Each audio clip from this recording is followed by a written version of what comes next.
And when you think about it, isn't that exactly the point? Parking, and driving, and shopping, and eating, and gaming. Somewhere, somehow, they're different now. None of them are the same. They all got chewed up and spit back out. And they don't taste like living anymore. Don't you see what it's like in this deranged wearing blender of a book? Every page is an agonizing ordeal, like balancing a pot of scalding water on your head while people whip your legs and butt. You think I'm sick? Well, the only disease I've got is the Duckman RPG, a schnut-busting gauntlet of inefficiency and misery that's one long parade of letdowns, put-downs, trickle-downs, shutouts, freeze-outs, sellouts, numbnuts, nincompoops, and nimrods, all making every day as much fun as waxing a flaming Pontiac with your tongue, or even if you do luck into the possibility of some fleeting pleasure, like say if some nymphomaniac telephone operators with the muscle control of Romanian mat slappers agree to a little strip air hockey, it'll be over before it starts because some vowel-lacking, fatal-wreaking cab jockey slams his checker up your hatchback, and the cab is owned by some piñata spanker from a Santeria cult in Waculpa who starts shaking chicken bones at you and gives you a boil on your neck so big all it needs is Michael Jordan's autograph to make it complete. And even with all this, I still drag my sorry butt off the Sealy every morning and stick my face in the reading machine for one more day, knowing when it's time to flash the cosmic card key at those pearly gates, I won't be in the coffin anyway, cause some underhanded undertaker sold my heart, pancreas, and other assorted good and plenty to that same Santeria cult. So does anybody really wonder why anybody is hanging on to sanity by the atoms on the tips of their fingernails while the Duckman RPG dirty dances on their digits? And is it really any wonder that I seem deranged?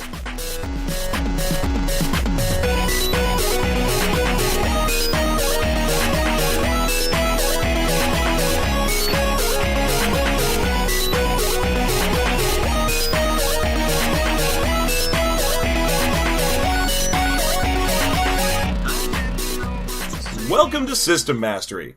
I'm Jeff, and my co-host John is here with me as always. How are you this week, John? So good. I'm glad to hear it. We have a real gem to deliver to the people this week. I don't think I've been this excited about a dumb licensed property in a while. I know, I was amazed. Now, this came to us from an anonymous donor. It was mailed in, so whoever you are, thank you.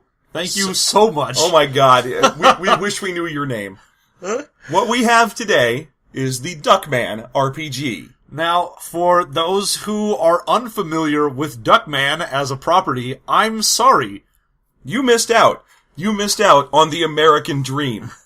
Duckman was a 90s cartoon. It's by the production company Klasky-Csupo, which you'd know right off the top, like immediately if you were looking at it. Like you maybe you don't remember that name, but let me just rattle off a list for you real quick here, if I may. And you may. Rugrats. Rugrats all growed up. As Told by Ginger. The Wild Thornberries. Rocket Power.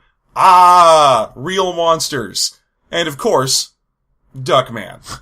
Now, Duckman's the only one that wasn't on Nickelodeon for kids, and that's not even true. They had this weird one-season spin-off piece of crap show called, like, Spanish Fly that was literally like a racist Spanish fly. Oh yeah, no, I saw that. That was amazing. I got shown Spanish Fly in a Spanish class in order to learn Spanish. Oh man. That is some real good teaching I got there. So, all Klasky-Csupo animation is more or less characterized by being very stylized, very kind of wriggly. Yeah, it's got that Dr. Katz type feel to it. Not quite less wriggly. Yeah, not as computer looking, but just everyone's always off model. Everyone's always kind of morphing around a little bit. Yeah. Yeah. And Duckman is a show that was supposed to be like a competitor to The Simpsons. So it's Jason Alexander is the main voice of Duckman in the show, and it's sort of a like holding up a mirror to our American life with comedy and vulgarity. And it's vaguely like a Married with Children sort of premise. Like, you've got the main character as like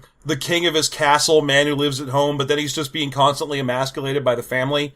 Yeah, it's a weird premise for a show because nobody on the show tends to be really likable. You've got a few characters that have some redeeming qualities, but for the most part... they're competent or smart, and that's all you ever get out of them. Oh yeah, then, like, even the best character, he'll still have a lot of weird traits to him. I think we're probably talking about Cornfed now. Yeah, Cornfed is Duckman's partner. Because Duckman himself is a detective. Yeah, the premise is that Duckman is a private eye, Except the fact that he is a private eye features in maybe 1 out of every 12 episodes. It usually just sets up the premise. That's all it is. Like, he'll be in his office and someone will barge in and demand he do something. And that's about all you get out of Duckman's job. Now, Cornfed, well, Duckman is a naked duck. I think he has a tie.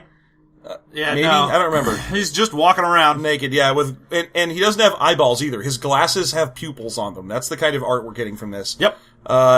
And again, he's voiced by Jason Alexander. He's the only voice in the show that matters, except for occasional guest appearances by Lord, Sir, Knighted, probably, should be, Tim Curry. Tim Curry playing the main villain of the show, which is King Chicken. Yes, he plays King Chicken, famous for his catchphrase, which I will now allow John to do, because literally you can see it stuck in his throat. It's so good. So, doesn't even really have a catchphrase as much as every time he stops Duckman or does anything awesome, he goes, yes, buck, buck, buck. Which is the greatest thing you could expect Tim Curry to do. Yeah, the fact that they got Tim Curry to show up in studio and they're like, look, we want you to make some bucking noise at the microphone, if you would please. Could you give us a delivery of the line, bok, bok, bok, as if Dr. Frank was saying it? It's amazing. So, Duckman's a private eye. He lives at home with his sister-in-law, Bernice. Yeah, because his wife and the mother of his children are dead. She's either dead or she left him. I think it's in one of the episodes, but frankly, we don't research. No. So, so the mother of his children is gone, but he has some children, and they are Ajax. Ajax is like he's got kind of a Keanu Reeves. He is very much just Keanu Reeves circa Bill and Ted. Yeah, so he's just kind of a dumb character who loves his dad. Just walks around and he's like, "Hi, Dad. Yeah, I need to do things for school." Yeah, and doesn't ever say the D at the end of Dad. That's hey, Dad. Duh. Yeah, and then his other sons, who the show practically ignores. They're like the Maggie of the show, which is a two-headed guy, or couple of guys named Ajax and Charles and Mambo. Charles and Mambo are the super smart ones. So, I know they split it between the two heads as far as what they're super good at. So, I think it's like, Charles is really awesome at, like, poetry and writing, and he's all into that. And then Mambo is super into science. Yeah. And no. He's well, I mean, he is a duck, so you'd assume so. Well, yeah, okay. All right. And then Bernice, the sister-in-law, who is the deeply emasculating, doesn't approve of anything Duckman does. She is the very man-hating, feminist, horrible stereotype that you got from that age, where it was like, she just works out and hates men and whatever. Yeah, she's always in a unitard. That's like all she wears is like a bathing suit with some leggings, and she hates Duckman. And then we have Grandmama. Oh, right, Grandmama. Grandmama is an old lady who also lives in the house, and all she does is fart. She cannot communicate with words, but she will occasionally punchline something with a fart. Yeah, she's there to punch up boring stretches of the show by farting. Yeah, so it'll be like, hey, Grandmama, what do you think? Yeah, so she's basically like the Chris Farley of the show. Yeah. Yeah. So, okay. Anyway, that's enough setup about the show. Let's get into this game. Oh my god. Okay, so, it starts out with sort of introducing you to what is a Duckman RPG. Yeah, is this your first time ever playing an RPG? Well, let me tell you, it's got that very Duckman show feel to the writing. So it's like, well, let me tell you exactly what you're getting into there, sugar. And you're like, okay, great, I understand. Yeah, I get it. This is just like when I was reading the Buffy RPG. It's just got a slightly different voice. Yeah. So the writing is in that crazy voice, and it gives you the, like, okay, is this the first time you've played an RPG? Do you know what the fuck Duckman is? You're gonna need some dice. The exact same number of dice you'd need to play craps. Because, lo and behold, you are basically playing craps, although kind of weirdly not. It's weird. It's an interesting concept. We'll give it that. Okay, so, this game, so after it goes through the rigmarole of telling you what an RPG is and what you're gonna need, and what you're gonna need is 3 friends you don't like. And that's not me. And mostly, also 3 friends that don't like you. Yeah, that's not coming from me. That's not a judgment on the book. I'm saying that's what the book says. Oh yeah. Yeah, you're gonna need 3 friends you don't like, an assorted variety of brown liquors, the margins of porno in which to scribble notes. Yeah, this goes whole hog on its theme. It's super awesome. Yeah. Okay, and then it starts breaking down into how you build a Duckman world character and why you would want to. Yeah. So you've got your sort of generic races and classes and all that sort of thing. Okay, now there are... It is an early 90s, or not early, late 90s kind of RPG, so you've got a lot of the trappings that you had in RPGs of those times. Yes. So, for example, there are some races, which is weird, because Duckman, the races, It never mattered for anything. It's one of those animal shows, where people are just animals and they walk around, and very rarely do they reference the type of animal they are. But it's not like sort of the DuckTales type thing where everyone is a duck except for like the Beagle Boys. No. Okay, so there are 4 or 5 races you can play in the game. Oh, sorry. 4 or 5 races you can play in the game. There are, of course, ducks. And the way that they do this is they give out bonuses to stats, and they use an almost kind of late 3rd or 4th edition D&D model of how the stats work. Because you get +1 automatically to one stat, and then another +1 to your choice of one of 2 other stats. So, for example, a duck will get +1 to sleaze, because, the stats in this game are amazing. Oh, so you get +1 to sleaze, and then +1 to your choice of either apathy or greed. Let's just go down the stats real quick, because this shit is amazing. Okay, there's apathy, greed, sleaze, rage, and dexterity. Yeah. Because it's a game from the 90s. It's so good. Everything about this is wonderful. Yeah. Okay, so basically most of the stats are negative things about your character, and so a duck will get +1 to sleaze, and then +1 to either apathy or greed. A pig will receive +1 to dexterity, I guess, because Cornfed was relatively competent on the show. I think Cornfed was the only one who could actually do anything. Like, he had ridiculous karate ability if he ever wanted to fight someone. Yeah, or he was a really weird character. And then pigs also get +1 to either greed or sleaze. And the book mentions that while Cornfed is, the pig that's in the show, he's not the only pig in the universe, and some of them are actually pigs, like they're literal pig-headed. Like actual pigs. Yeah, like if you want to play a pig, you probably shouldn't play as a dapper, weird detective who's way into the occult, but rather you could actually play him as an asshole or something. Yeah. Then you've got little weird bear things. Yeah, so one of the helpers for Duckman and Cornfed on the show were Fluffy and Uranus. Fluffy and Uranus, which are 2 little weird bear teddy bear kind of things. And they are always saccharinely sweet. Yeah. And they are always trying to help Mr. Duckman! Yeah, and they put up with his horrible misanthropy with, oh, sorry, Mr. Duckman, I'll try harder. Oh no, we should help you out! Yeah, that's 2 of those characters. Those are like his secretaries. And little weird bear things get +1 to greed because in the show they're shown to, like, live in houses that are completely full of kitschy crap. Oh, yeah. Yeah, and then they get a choice of +1 to either dexterity or rage. With the idea, I think, being that eventually they snap. Yeah, I think the idea behind that was eventually you push the little weird bear thing too far and it just freaks out on you. Yeah. And then humans...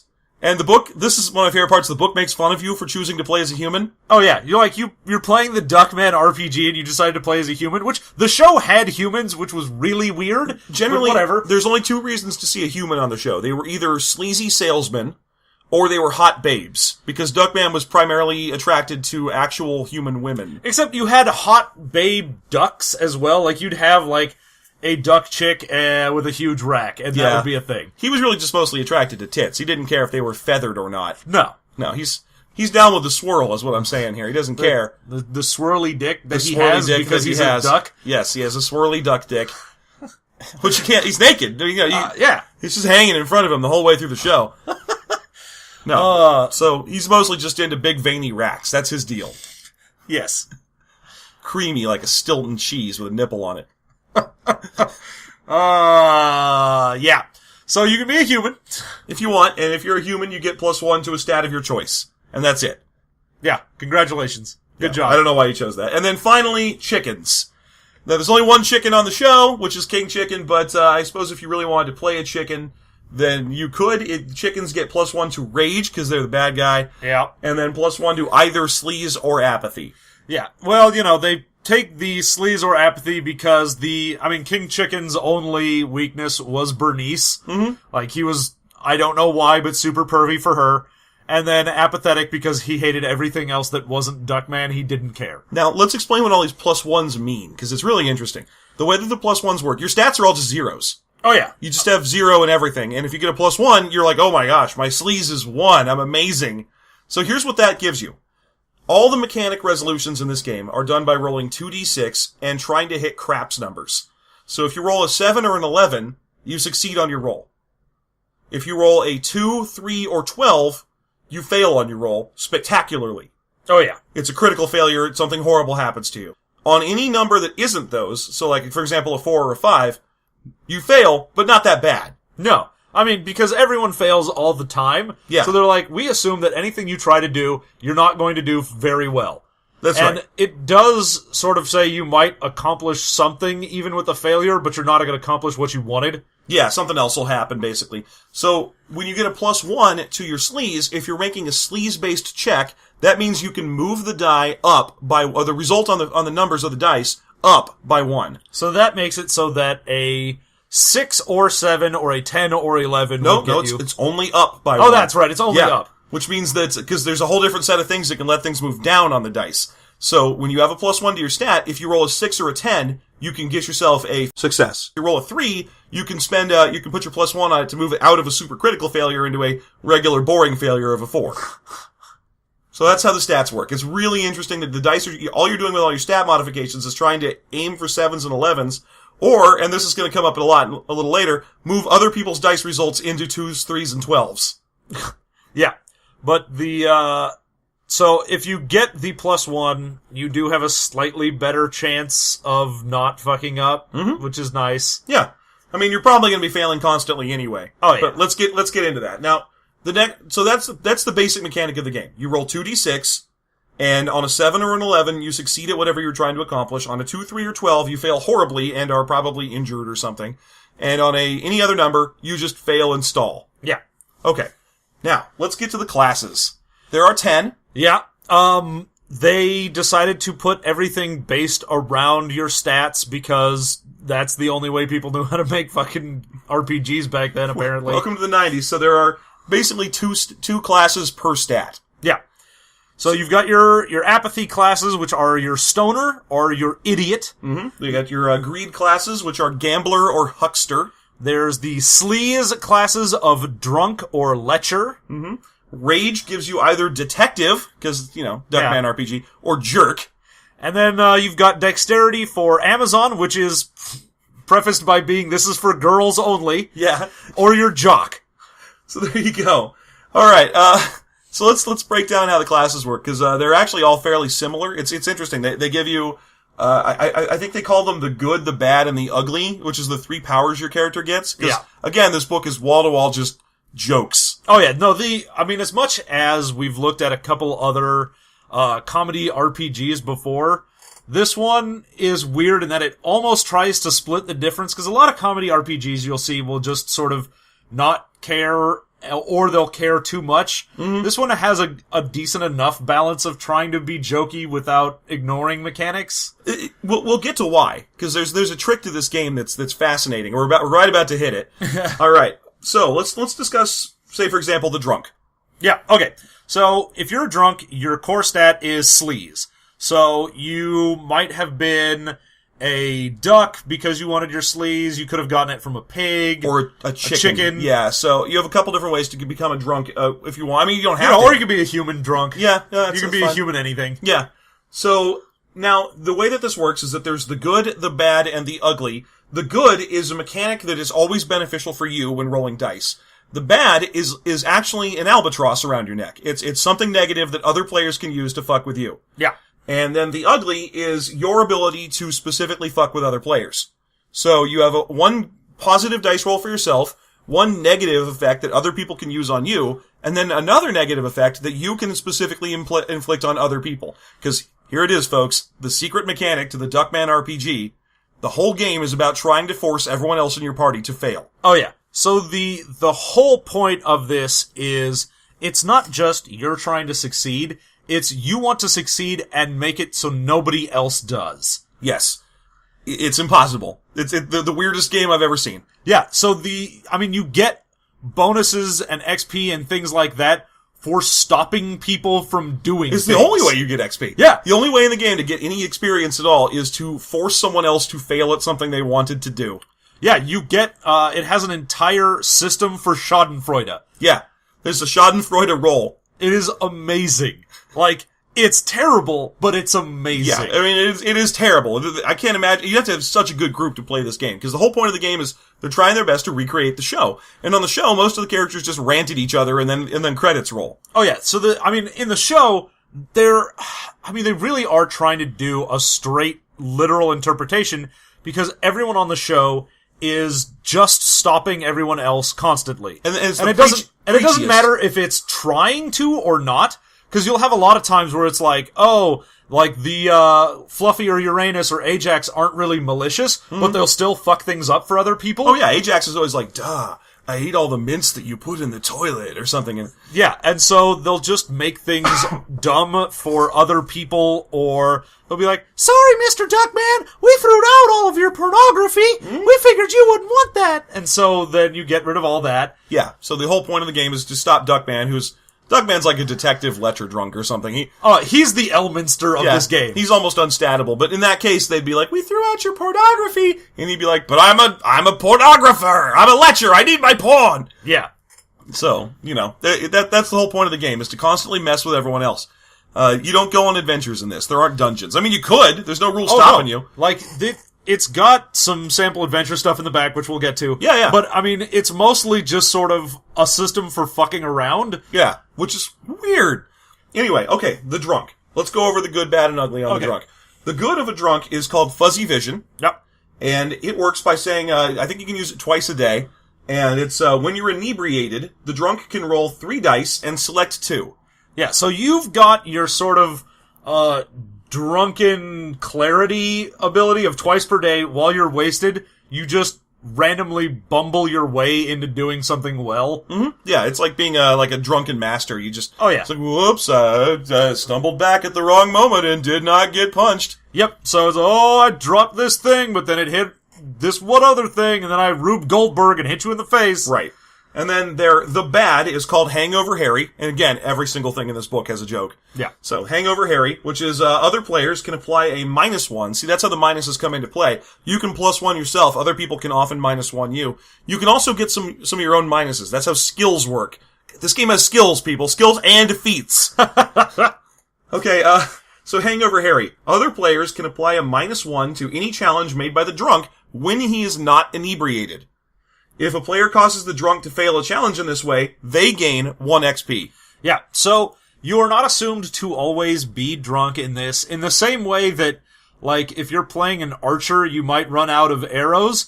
There's a good chance that the DM will just be like, alright, well, you woke up, you aren't drunk right now, you have to go get some booze, and essentially, you're gonna have a point where the drunk is gonna try and get booze, but the other people in your party are gonna try and stop you from getting booze to fuck you up, because it makes it easier to fuck you up if you're not drunk. Yeah. And it gives them a way to stop you, because getting drunk is going to be a challenge for you. Yeah. Duh, when I was eating the mints in the toilet, I found a bottle in there, so I threw it into the recycling. Yeah. So you're going to end up having all of these weirdly antagonistic things that are happening just for your baseline ability. Uh-huh. So that's the bad. That's just a negative that applies to the drunk. Now the last one is the ugly. That's his ability to mess with someone else. And this one's called Disgusting Inebriant.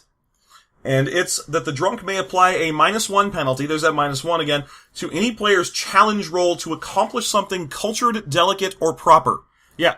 So, if you do, then you do this and they fail, you get an XP.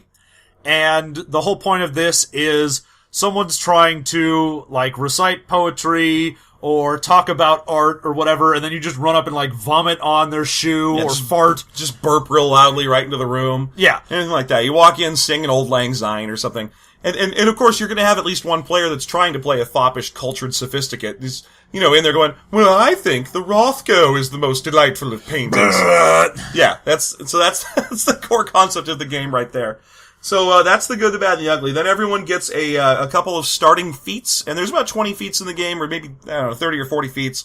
Mostly they're just math fixie looking things, or they're very specific to the class that they come from. So, for example, the starting feats for the drunk include Stumble Bum, which is, you can apply a -1 to opposing challenges the opposing challenges are when people try to do things to you. That's an opposing challenge to you. Aimed at restraining, arguing with, or impairing the drunk. Yeah. So if someone tries to pin you down in some way, you can kind of stumble out of it. Yeah, I'm just gonna be out in the hallway.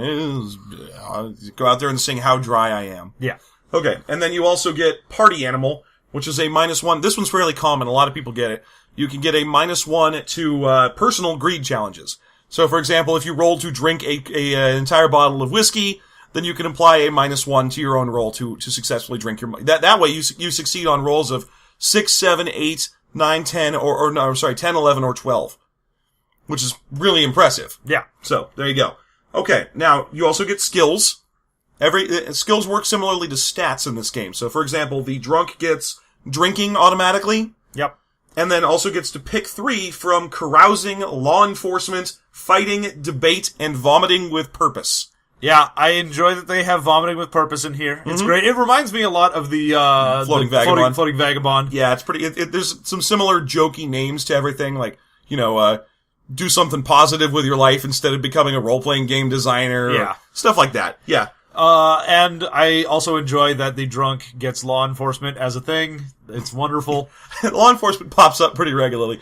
I think it's the main stat for detectives, but it shows up for a lot of other people as well. It's great. Yeah. And then it actually has a note for the drunk about what it takes to be drunk in the game. Play a drunk if. I wrote this down because I thought this was hilarious, and it's a character becomes inebriated by having a few stiff drinks. That's all in caps. A few stiff drinks, which is the smallest amount of drinks in this world. An inebriated character counts as inebriated for their next 3 rolls, so they must keep the party going or suffer hangover Harry very quickly. Yeah.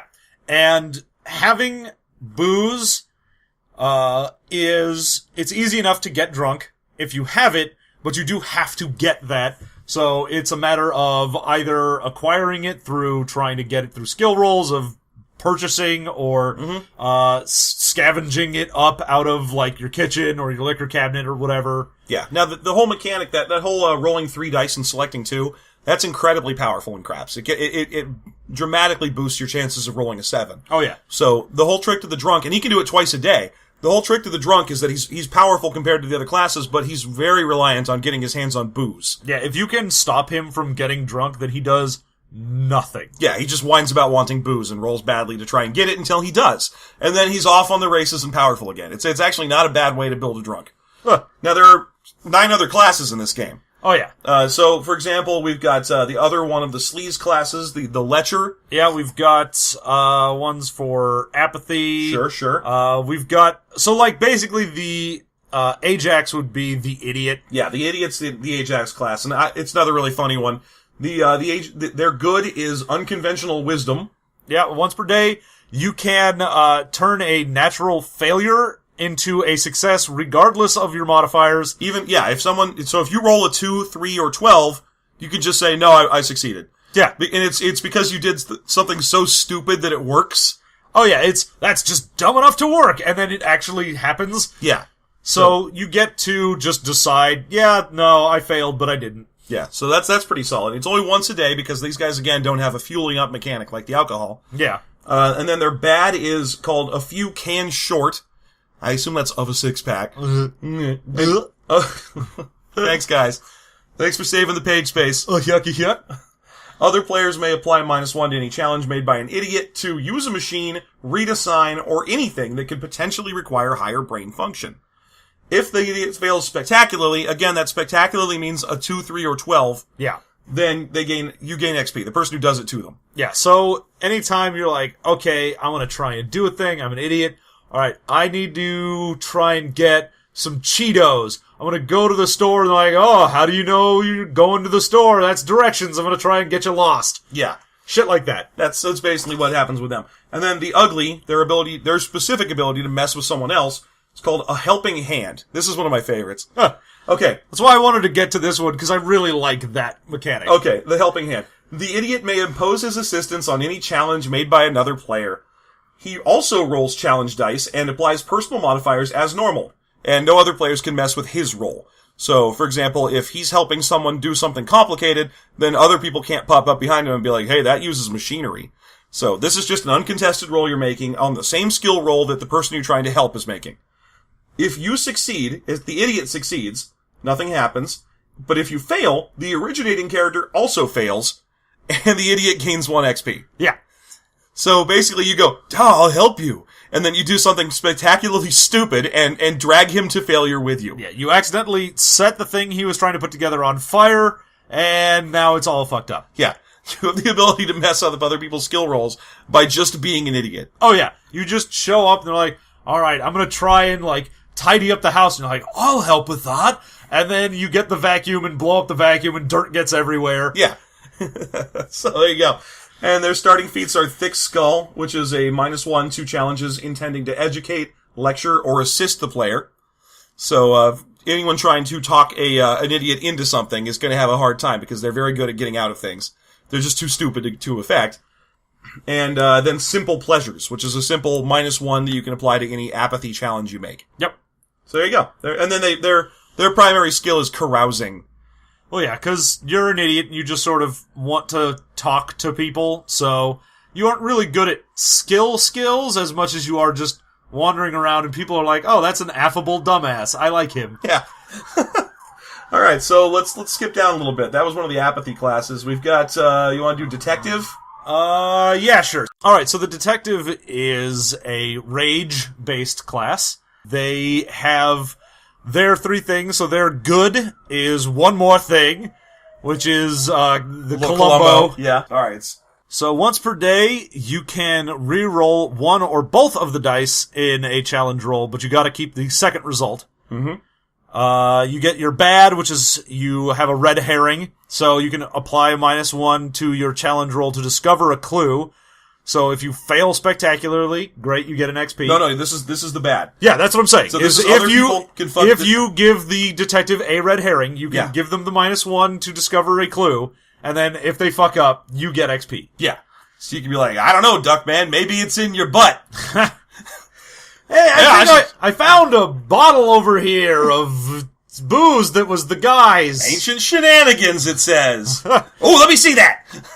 And then your ugly is barrage of questions, so you can add a die to any challenge roll, for someone else when they're going to lie, cheat, or generally commit any crime. Constantly in this game. Yeah. And the final result of your roll is calculated from all 3 of the dice. Yeah. Which is a weird mechanic. Because it can take you over 12. Which doesn't matter, because things over 12 are still just fails. Yeah. But it's interesting, because it makes it way harder to to hit that 7 or 11. Oh yeah, it just gives you a way broader range of numbers to hit, so you end up being slightly more likely to fail than you normally would. Honestly, the big problem with that is that when you're rolling 3 dice, you're way likely to hit a 7. Because it's calculated from the total. Yes. Yeah. The average on that roll is a 10.5, which means you're more likely to hit an 11. But, you get the modifiers and stuff. It's interesting. It just changes the range. Well, the big thing is, it ends up, and I mean, obviously, this isn't particularly an amazingly well-balanced game. No. His ability, the barrage of questions, ends up being so much better than a lot of other people's The Ugly, because you end up getting this ability to affect basically everything. It says only for lying, cheating, or committing a crime, but it's so widely applicable because most people's things they want to do are either lying or cheating or trying to commit some sort of crime. Yeah. So, I mean, if you're the detective against, say, there's someone else in your party who's the idiot, you're less likely to be able to fuck them up because most of the time the idiot just sort of wanders around doing nothing and fucking other people up and maybe I want to get food. Yeah, I think the idiots are more likely to be honest than the other classes. I think them and the Amazon are most likely to be the honest classes in the game, because the Amazon doesn't want to do anything but emasculate men. That's the whole point of the Amazon class, is that it just messes with male characters. Oh yeah. And it's sort of, it's weird, because it's got the, you've got all of these mechanics in place for everyone else, and then they specifically made one for Rage, or for... It's Rage. Yeah. That is... It's odd that they limited it just to women. Mm-hmm. And it's the dexterity one. Their dexterity. Oh, you're because right. Yeah, dexterity. They're the ones that beat up guys. And yes. You get bonuses for beating up guys, but not for other women. Mm-hmm. Because you stand strong with your sisters. Yeah. So yeah, there's that's a whole class that's based around beating up and emasculating men. I don't really feel like Bernice is actually an Amazon. She's just sort of high-strung She is, you get a lot of episodes in the show where she'll like, I'm all about women's rights, and then she'll just kick Duckman in the face a lot. Yeah, fair enough. Amazon's just a weird term. I guess this is because anything else they could have picked would have been way too sexist. Yeah, I think they wanted to sort of reflect what she was in the show, but didn't want to just be like, Harpy! Yeah, like, shrew! Yeah, that would have been a real problem. Insufferable ex-wives, or whatever she is. She's the sister-in-law. Yeah, but you have... So, you have that, and it has a combat system which is the exact same resolution as basically everything else in this game. Yeah. Which is odd, because normally when you look at an RPG, the combat system is going to take up like 2/3 of your book, and then everything else is maybe the rest of the third. Whereas this combat is just the exact same as if I was rolling to do like, alright, I want to like cook a thing, or drink something, or watch TV, or whatever. It'd be the same roll as I want to punch a guy in the face. Yeah. Because the game doesn't really care about, like, how many HPs you have. Yeah, there's an HP mechanic, but the worst you can really do is sort of beat someone to the point where they have to sit for a little while. Oh yeah, you can punch someone to the point where they are incapacitated. Yeah. But it just means that at that point, they're unable to stop you from doing things. Yeah, and they can't apply, like, they're the ugly to you and so on. Yeah, your HP is equivalent to your dexterity plus your apathy times 2. And I assume that's because it's a combination of your dodgy ability plus literally how much meat is on your body. Well, yeah, your apathy, I think, is just how much you don't care that you've been punched. Either that or just how fat you are. It's just one of those. So yeah, your hit points is dexterity plus apathy times 2. The only other real stat that matters is initiative, and initiative is just a straight 2d6 roll. Yep, and then if you've got a +2 dexterity, you add it, otherwise you don't. Yeah, so there's an initiative. I don't know why they had to give the dexterity the nod there, because it's already informing your hit points, and then... Oh yeah, no, dexterity is once again, like in every fucking game, the king stat. You are king shit of Fuck Mountain if you are a dex character. And the two dex characters are Amazon and Jock. Jock, unfortunately, just not that interesting of a class. It really isn't. It's just they needed another thing with dexterity that fit like Amazon, but they didn't make it like, this is the male-only version. Yeah, because that would be really weird. Yeah. I'm a class that does nothing but mess with women. Yeah. I'm like, oh, we already had the Lecher. Yeah, at that point, like, you've now just gone into, like, I'm a woman beater, oh no, we can't put this in a game. That wasn't Duckman didn't do that. Yeah, so you have the Jock, which is mostly, even more about, like, Amazon is actually fully about beating people up, whereas the Jock tends to be more about showing off than straight up beating people. Yeah, he doesn't, almost none of his roles have anything to do with, like, sports or whatever. They're all preening stuff. Oh yeah, it's all showing how much better you are than other people. And so rather than it being a combat class, which the Amazon basically ends up being the only combat class, so the Jock ends up being more about, I can show off, like, I'll show my ripped muscles and get the ladies to fall for me, shit like that. Yeah, the Jock has the ugly ability is the ability to, impose a dice penalty to someone else's roll to accomplish a physical task. And if they fail at it, then he gets the glory, as if he did it. So he just makes them look stupid, and it's like, oh, I did that. Yes. Oh, yeah. So he'd be like, I'm trying to lift this thing up, and he just walks over and lifts it up easily, and he's like, oh, you're so weak. I'm glad I was here to help you. And so... Marks XP for that, yeah. You mark XP for being, showing up other people, essentially. It's not a terrible class. It's just, it's probably the furthest removed from the Duckman story. Like, there's nearly not a point in that... Like, you occasionally see muscle-bound people in the background of episodes, but they're never major. Oh yeah, they usually end up being, I mean, I guess in game terms, NPCs, because they'll show up and make Duckman look like an idiot briefly, and then go away. Yeah, it's one of the weirder ones. It's all the same with Stoner, because the show doesn't have a whole lot of weed humor in it. No, it's got some drug stuff in it. I mean, obviously Duckman does everything. Yeah, he'll do whatever he can get his duck mitts on, but you do have...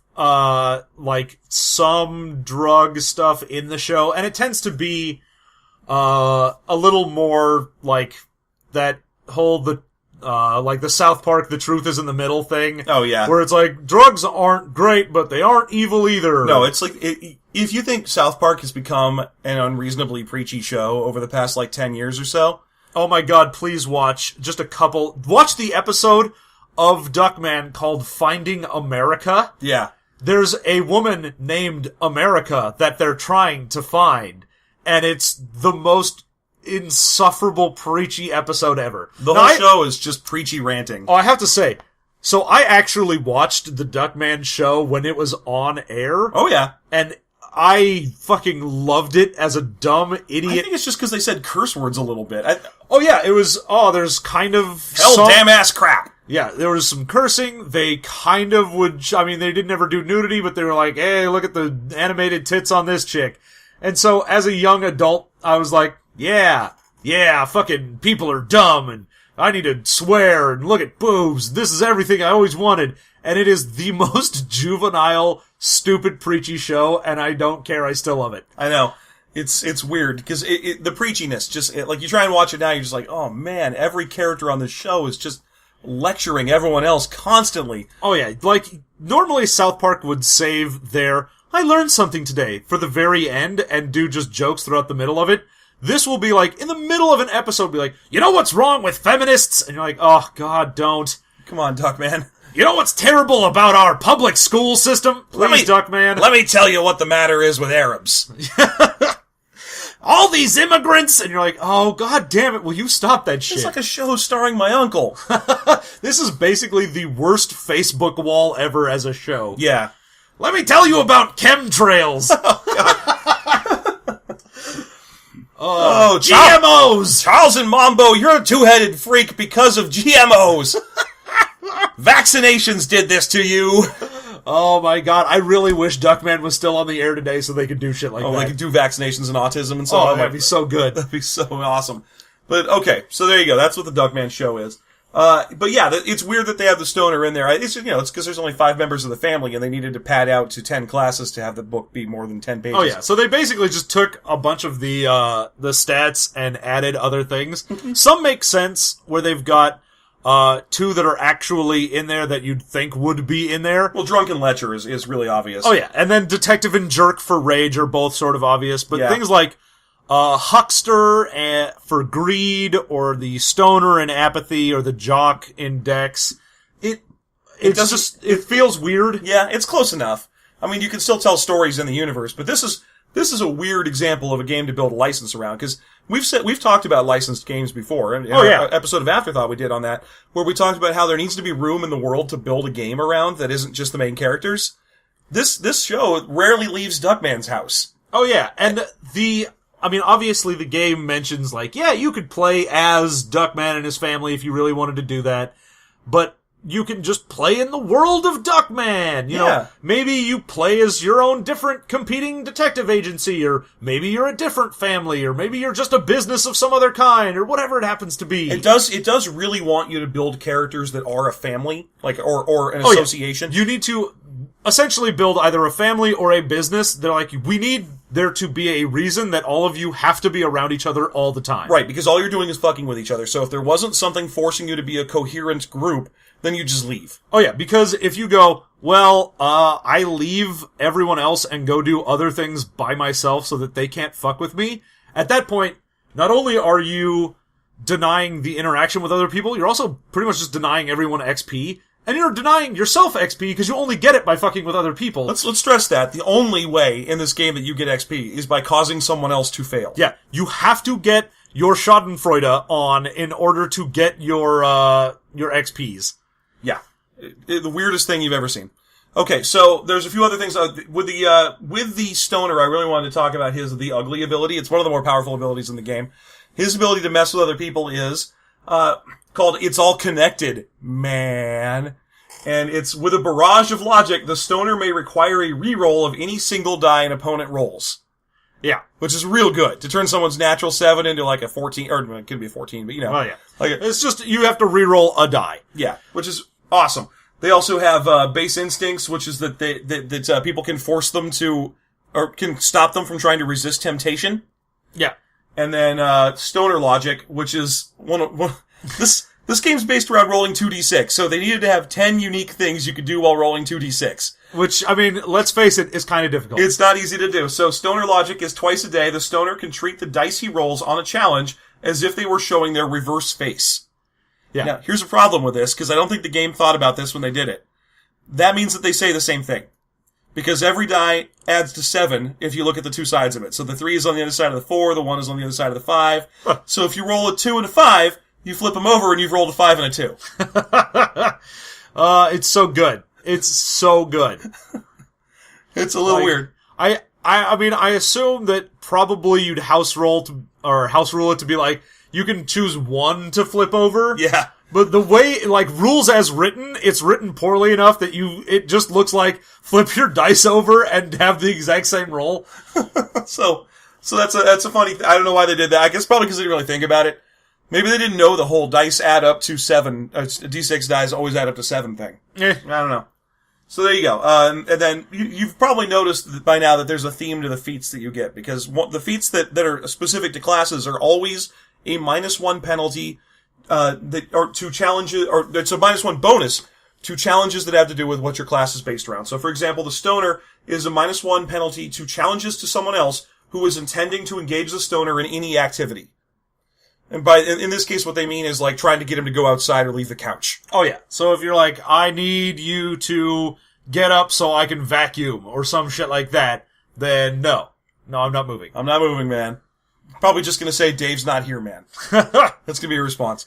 Hey, could you take out the garbage? Dave's not here, man. Oh my god. Okay, so we've talked a lot about a lot of things. We haven't even gotten to the skills section yet. Oh yeah.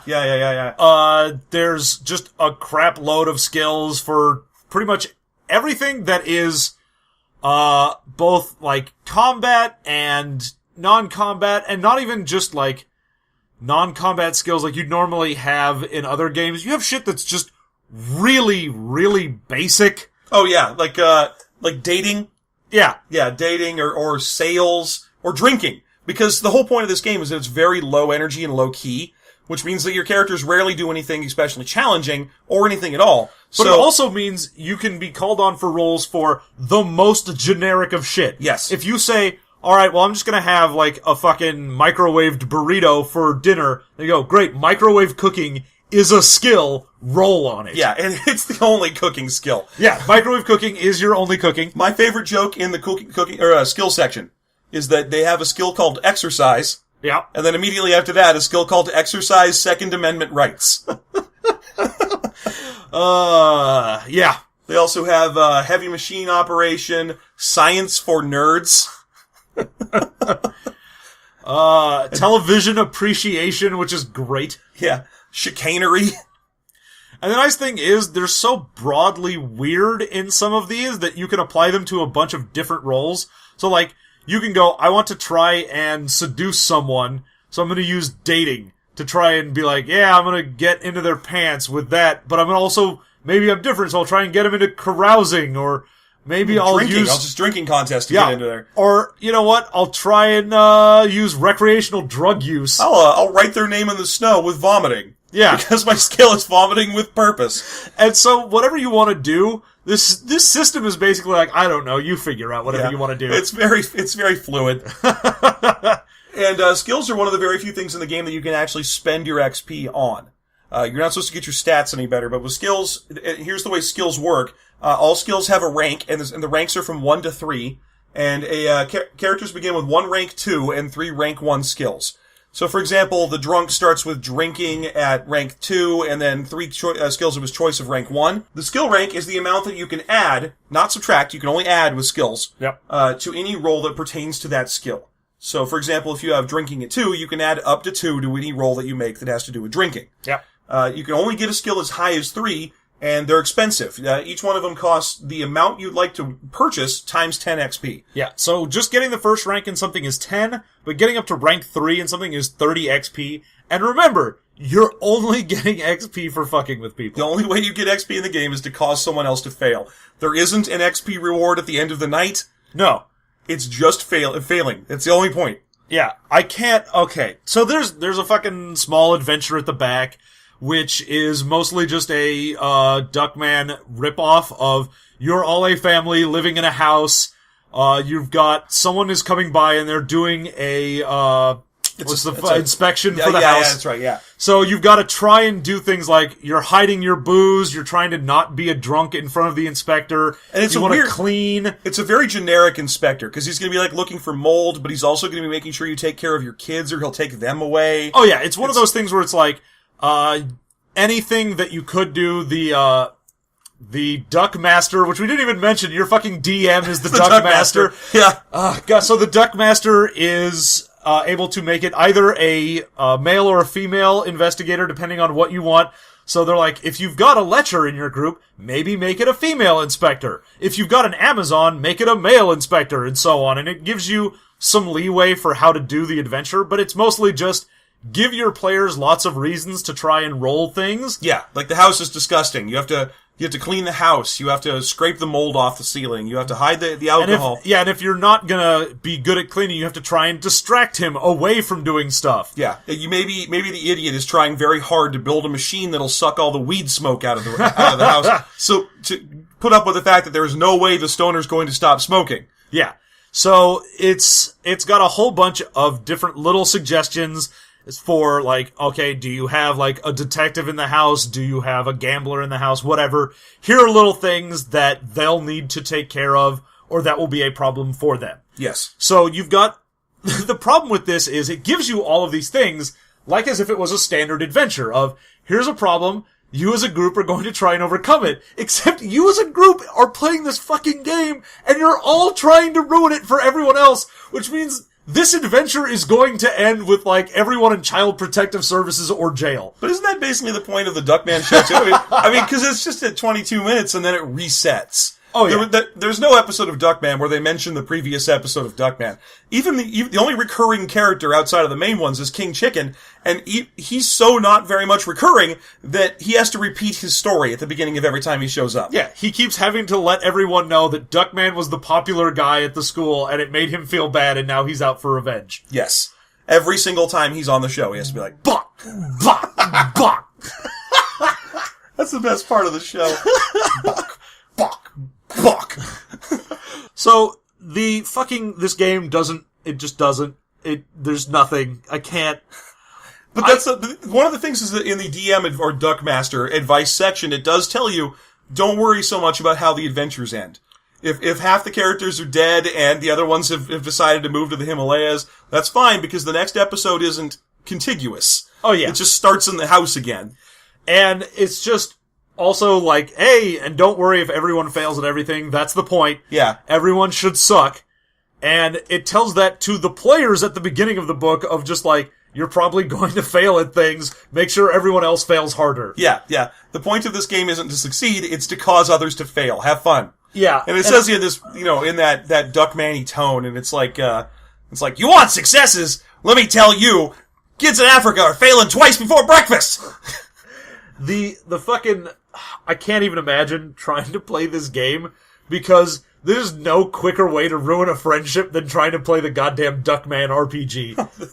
I could see playing this game, but you'd have to basically go into it like it was a board game or something. You couldn't do this with like a long-term... Oh no. Like, the problem is, it wants you to be episodic, yeah. But it has the XP that you go from session to session. So they couldn't think of anything aside from an XP mechanic to get better. Well, it's a 90s RPG. You can't have one without XP. No, that's what you have. But it also means that you are going to get better as it goes on, but nothing matters if you do. Yeah. All you are is better at making people fail. You get broader at how you make... Well, it's skills, so you're better at succeeding. Yeah. So it's harder for people to fuck you up, but they get better at fucking you up. It's so good. It's such a weird game. Okay, we've been talking for about 52, so why don't we go ahead and jump into the our discussion at the end of every episode. John, what would you say is your favorite thing about Duckman, the RPG? Alright, I think my favorite thing in this is probably actually going to be the skill system. They didn't put in a shitload of skills, which is always my major gripe anytime we review anything. I think there's 20. Yeah, anytime someone puts in like 75 skills, I go, no, you need to stop doing that. And they're broad. Like I said, it's, even if you got, say like, the carousing instead of dating, you could try and use that for a situation that you might have used dating for. It's a little fluid, and a lot of it's based around kind of in the moment conversations with your DM. It's a lot of banter or bartering. Oh yeah. And so you've got the skill system that lets you do a bunch of weird, goofy things, but it's also open enough that you don't have to sit there and feel bad like, oh man, I put a point into sports instead of exercise, which are two fucking different skills. I swear that's only in there to separate the jock from the from the Amazon.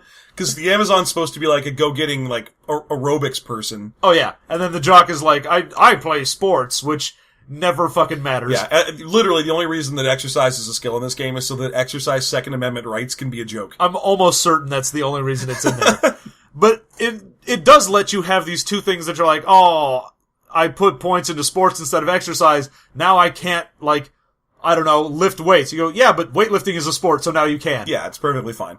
Like, how fast are you? Well, I don't have sports, so I'm not a good runner, but, you know, I do a lot of time jogging, so I got that, I guess. Oh, yeah. I've spent a whole lot of time on the treadmill, so there you go. Yeah, so it's a lot of barter, which is fine. So that skill section, all right. Yeah, skill section is good. So what would you say is your favorite thing? I like the simplicity of the whole good, bad, ugly thing, so that every character has basically 3 powers, 2 of which are bad. Yeah. I like that's fairly simple, it's self-explanatory, and the fact that one of those is a broad way that anyone can mess with you, and one of them is a specific way that you can mess with anyone, gives you so many weird hooks in the party over who's gonna mess with who and how. Oh, that's another thing that comes up, incidentally, is you actually have to roll initiative to see who gets to mess with who. Because, you know, you're gonna do something like, your drunk's gonna be like, I tried to take a drink, and like 3 people at the table are like, no, I need to stop him! But you can't have everyone stop him, so you roll initiative, and then one person gets to take the shot. Well, yeah, the initiative thing in this is we don't have combat rounds and stuff like that. Yeah. So initiative is just based on who gets to fuck with who when. And this happens during combat, too. So someone could be like, I throw a punch at Duckman, and someone else will be like, I'm gonna mess with your attempt. 2 people will be like, I'm gonna mess with your attempt to throw a punch at Duckman. Then they'll roll initiative to see who gets to stop you. Oh yeah, and then the idiot's like, I'm also throwing a punch, and then accidentally punch you and trip you over, nobody gets hit. So the combat's ridiculous, because you roll initiative during combat to see who gets to mess with combat. Oh, it's so good. Okay, so that's my favorite thing, is that the good, bad, ugly system makes it so that all the classes are relatively, I guess, balanced. I mean, this is a game where balance is more important than in most RPGs, because your enemies are the other players. Oh yeah, everything is PvP. So it's gotta be very... I mean, they can put in bad guys for you to mess with. They have plenty of that. But you can't extract XP from them. No. Even NPCs who show up are like, I tried to do something. I make you fail. Like, that doesn't get you XP. You only get it from messing with the other players. Okay, what's your least favorite thing about the Duckman RPG? My least favorite thing is the good, the bad, the ugly system. That's harsh. Oh. No, the problem I have with it is that it encourages so much of fucking with other people, and I know that's the point. I know. I get it. I understand. But the good, bad, ugly system is just constantly trying to get bookkeeping in order, which is my main problem with it. It's not even so much that you're fucking with other people, as much as you go like, alright, what are you playing? I need to know what your thing that I can do to you is, what my thing that I do to other people is, what my thing that I do to myself is, and you're like, you have to sit there with a goddamn notebook, and anytime someone's like, I'd like to roll, you're like, hold on, wait a minute. What?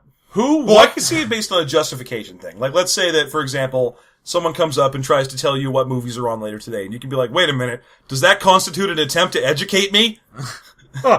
Because I have a thing for that. Especially because once you get down into the feats, which we didn't talk about at all, there's like 30 feats, and most of them are just penalties you can apply to other people's attempts to mess with you. Oh yeah, it's all just very specific, like, if trying to change the channel away from something you're watching, or shit like that. Yeah, so those are another way that things come up and suddenly math up your weird...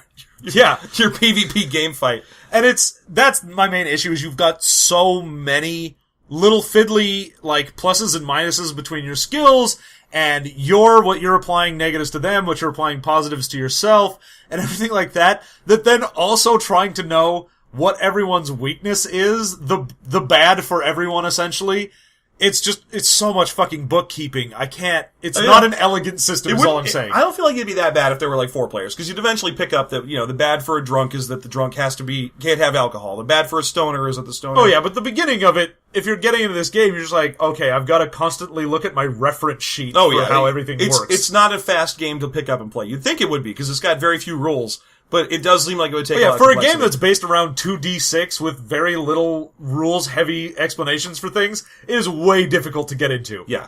Alright, so, your least favorite thing in the Duckman RPG? I'm going to agree with you about complexity. I still think the good, the bad, the ugly is a good way to do categorizing, but I don't think that the game needed feats. That is true. It's like, I get it, game. You came out in like 1996 or whatever, and D&D was around, and you saw feats in there, and you're like, well, we better put some of these in here. Because that's a mechanic that's the next big thing, but you don't need them. It's too much. No. I mean, it gives you something else to put XP into if you don't want to sink it into your skills. Mm-hmm. But even then, it doesn't matter, because it's still just a fiddly +1 -1. I'd almost want to say the XP system is completely unnecessary in this game, too. That is also true. I mean, that's the problem. I might as well just broaden out my category and say that my problem with this game is sacred cows. Yeah. It's got a lot of RPG sacred cows. It's got feats, it's got XP for a game that's purely episodic. It's got dexterity. In a game where one of your stats is sleaze, it's got dexterity. Hell yeah, it does. So yeah, it's, I'd say that. It's got a lot of sacred cows from the 90s RPG industry buried in there, in what would otherwise have been a bizarrely inventive game. Yeah, I feel like the person who made this was like, I want to make something interesting. What's Duckman all about? I'll try and do it off of craps. He's always talking about craps and gambling and shit like that. And then immediately got shut down by the people that they were publishing through of like, hey man, you can't make this without XP. Yeah, I like to think that in the early run of the game, it was like you rolled 2d6 and then the other players also rolled 2d6 to try and beat your original, like actual craps rules. Like, oh, I have to imagine that the original rules were you had to roll out for yours. If you got anything but a crap out or a 7 or 11, then you had to roll your same number again before someone else rolled a 7 or 11. Oh my god, that would have been great. Oh god, I want to house rule this game now. Which brings us to, would you play this? Well, let's see. I would play this game for sure. Again, because it's so episodic, I have no trouble with trying this game out as a one-shot. I have a good group of friends I trust I could play this with who wouldn't mind me fucking with them all night. Most of them. You'd be good. You'd be alright with it. But you'd have to be playing with a group of people that literally were like, I don't care if my character succeeds on things. Like, get the game. Oh yeah, if you understand where it's coming from. Yeah, okay, would you? Oh, I would totally play this game. It would be awful, and I would hate it, and nothing would get accomplished, which is what's supposed to happen, and I would be amused more at the RP of the game than the systems, because I feel like trying to do anything in a Duckman RPG in the Duckman world is just begging for stupid bullshit. Right. Oh, man. One of my big problems I always complain about with licensed games is that they're basically invitations to quote. Oh, yeah. And this one's a little better than that for most, because who the fuck can quote Duckman other than you at the beginning of the show? No one quotes Duckman. He doesn't, I also think this is another least favorite thing. No rules for Grandmama. Aw, poor Grandmama. They even forgot about Grandmama. And Charles and Mambo. They don't have any rules for playing as a two-headed weirdo. No, you're just a duck. You're a duck with two heads with two personalities. Yeah. Yeah. I think he's probably one of the yeah, you just took what the hell would even be? Probably a huckster. That's the closest you can get to him, because he's just like a student or something. Yeah, and then you'd have the science for nerds and the heavy machine and debate? Probably, yeah. Yeah, that makes sense. Anyway, so there you go. We both play Duckman the RPG. Yeah. Would you play Duckman the RPG, audience? Let us know. Otherwise, you can find us at SystemMasteryPodcast.com, System Mastery on Gmail or Twitter. We're on iTunes and Stitcher.